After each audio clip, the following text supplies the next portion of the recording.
المرسلين وعلى آله وأصحابه أجمعين. أعوذ بالله من الشيطان الرجيم.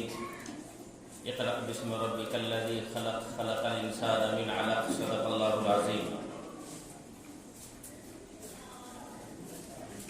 11 نومبر 1888 عیسوی میں حضرت مولانا ابوالکلام آزاد رحمۃ اللہ علیہ مکہ معظمہ میں پیدا ہوئے.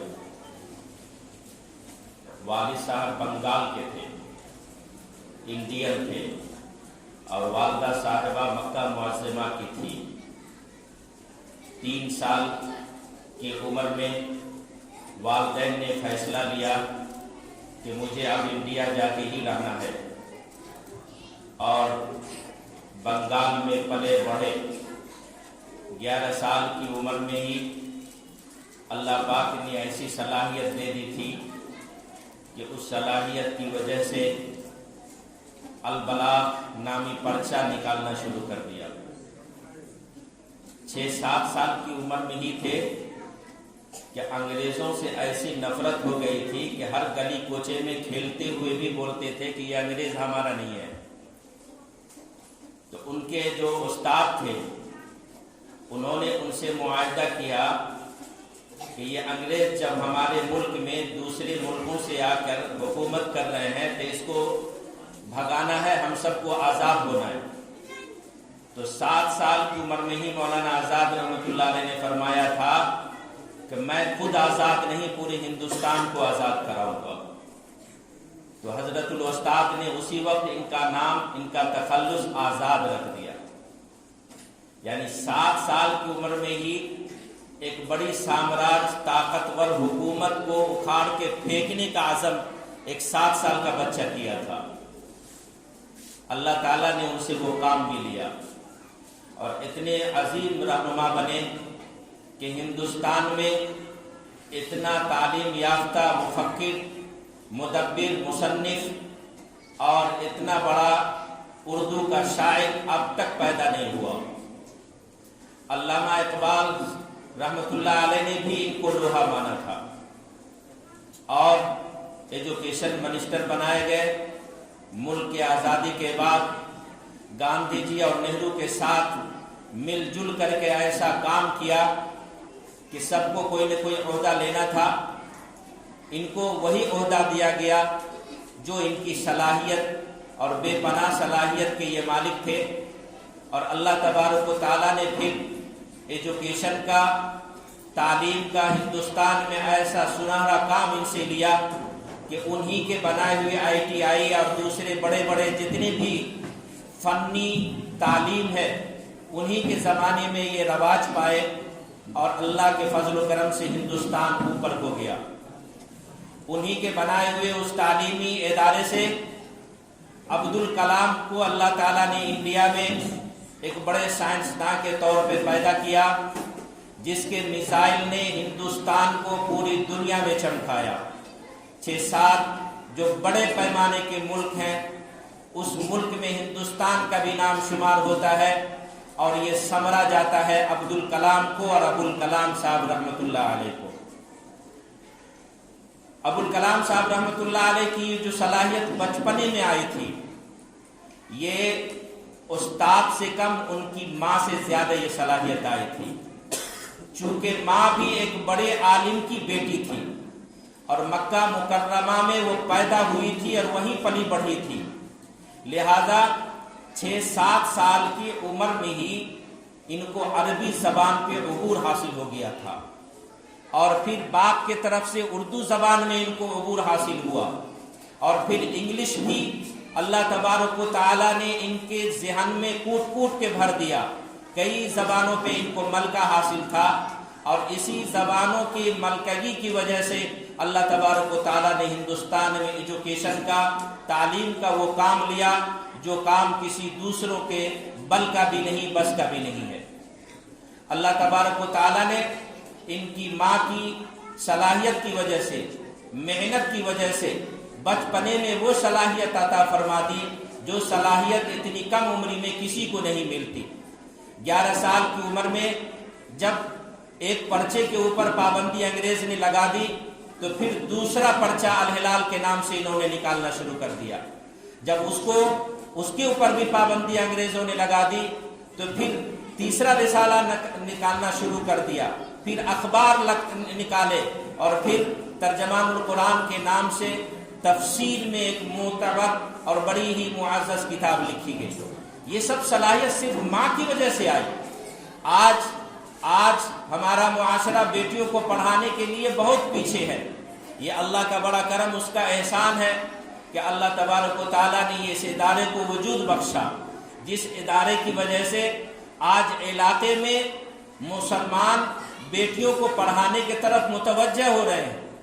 آج اس ادارے کی برکت سے بیٹیاں پورے علاقے میں پڑھ رہی ہیں. اب بیٹوں کو پڑھانا دوسرے درجے کا کام ہے، بیٹیوں کو پہلے پڑھانا ہے. چونکہ اب مسلمانوں کو بھی لگا کہ بیٹیاں جب پڑھیں گی تو اس کی نسلیں پڑھیں گی، قیامت تک اس کے آنے والے بچے پڑھیں گے. اور بیٹا اگر پڑھتا ہے تو وہ خود پڑھتا ہے، کہیں نہ کہیں چلا جاتا ہے، نوکری کرتا ہے. اسی طرح سے اگر بیٹیاں پڑھتی ہیں تو معاشرے کا خیر ہوگا، معاشرے میں بھلائیاں ہوں گی، برائیاں دور ہوں گی اور تمام اچھائیاں معاشرے پہ غالب آئیں گی. یہ جتنے بھی خرابیاں اور اچھائیاں ہیں اس کا پھل اور ثمرہ بیٹیوں کو ہی جاتا ہے، عورتوں کو ہی جاتا ہے. ایک عورت چاہے تو پورے گاؤں کو اجالا کر دے اور ایک عورت چاہے تو پورے گاؤں کا سر نیچا کر دے، اندھیرا کر دے.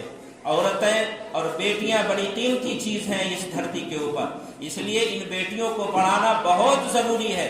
اللہ کا فضل ہے کہ اس ادارے کی نسبت سے آج علاقے میں جتنے بھی کنوینٹ چل رہے ہیں اور جتنے بھی چھوٹے چھوٹے ادارے کھل رہے ہیں یا جتنے بھی اسکول چل رہے ہیں، آج سارے جگہوں پہ بیٹیاں ہی پڑھ رہی ہیں، بیٹوں کا درجہ دوسرے نمبر پر ہے. یہ اس ادارے کا فخر ہے، اس ادارے کو یہ شرف حاصل ہے کہ پورے علاقے میں آج بیٹیوں کے پڑھانے کا ایک رواج ملا. بزرگوں، تعلیم ایک ایسی چیز ہے کہ جو پوری دنیا پہ حکومت کی جا سکتی ہے.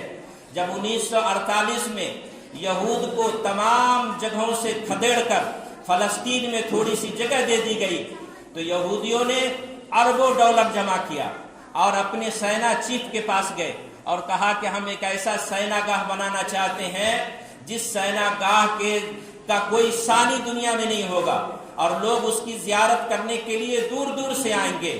تو سینا چیف اس وقت بڑا عقل مند پڑھا لکھا انسان تھا. اس نے کہا کہ تم ہیرے جواہرات کا بہترین محل بنا دو اور پوری دنیا آ کر کے اس کو دیکھے تو تمہاری نسلوں کا ذرہ برابر کوئی بھلا نہیں ہونے والا ہے، تمہاری اولاد کا کوئی ذرہ برابر بھلا نہیں ہونے والا ہے. تم ایسا کرو، یہ سارے پیسے مجھے دے دو، میں اس سے تمہارے ہر گلی میں اسکول بناؤں گا اور ایک بڑی یونیورسٹی بناؤں گا، کالج بناؤں گا. جس اسکول، یونیورسٹی اور کالج میں تمہارے بچے اور بچیاں جب پڑھیں گے تو وہ ایسا سینا چیف اور ایسا محل اور ایسا تمہارے لیے تعلیم کی جگہ بنائے گا اور ایسا تمہارے لیے یہ انتظام کرے گا کہ تمہارا کوئی ثانی دنیا میں نہیں رہے گا.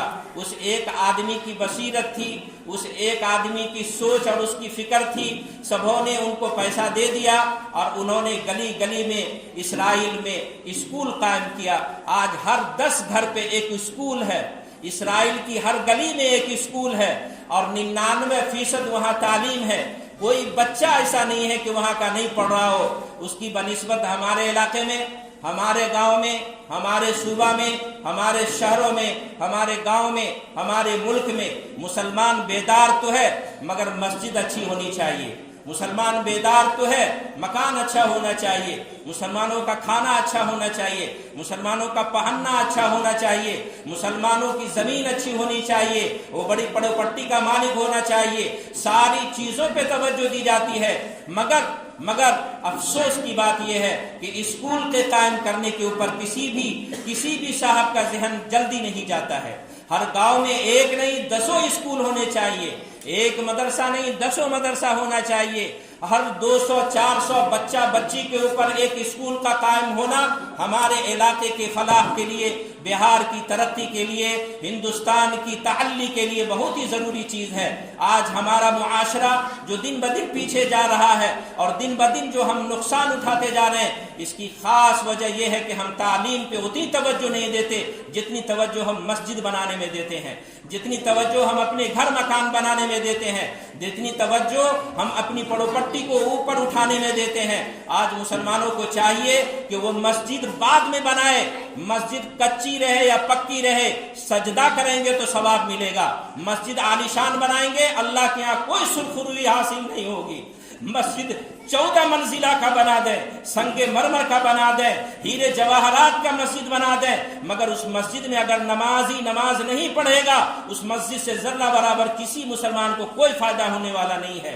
اور اگر یہ مسلمان مسجد کچی بناوے اور اس کو سجدے سے اس کو سجا دے تو پھر وہ مسجد بھی اللہ کے یہاں اس کے لیے سفارش کرے گی اور وہ سجدہ بھی اس کے یہاں اللہ کے یہاں قبول ہوگا۔ اس لیے مسلمانوں کو یہ پیغام ہے، پورے بہار کے ہر ایک ذی شعور دانشوران علماء کرام کو ہمارے طرف سے گزارش ہے، ریکویسٹ ہے کہ آپ اللہ کے واسطے مسجد بنائیں، مگر جس گاؤں میں بھی آپ نے مسجد کے لیے جتنی فکر کی ہے، اس گاؤں کے بچے اور بچیوں کے لیے مسجد سے زیادہ اس کے اسکول کی فکر کریں، اس کے کالج کی فکر کریں، اس کے تعلیم کی فکر کریں۔ اگر مسلمان ہر گاؤں سے جو اس مسلمان دانشوران ہیں اگر وہ کھڑے ہو جاتے ہیں مسجد کی طرف فکر لے کر اسکول کی فکر میں، تو انشاءاللہ وہ دن دور نہیں کہ اللہ نے چاہا تو یہ جو جہالت ہے 99% عورتوں میں، یہ جو جہالت ہے 80% مردوں میں، یہ جہالت ختم ہو جائے گی۔ اللہ سے دعا ہے کہ اللہ تعالیٰ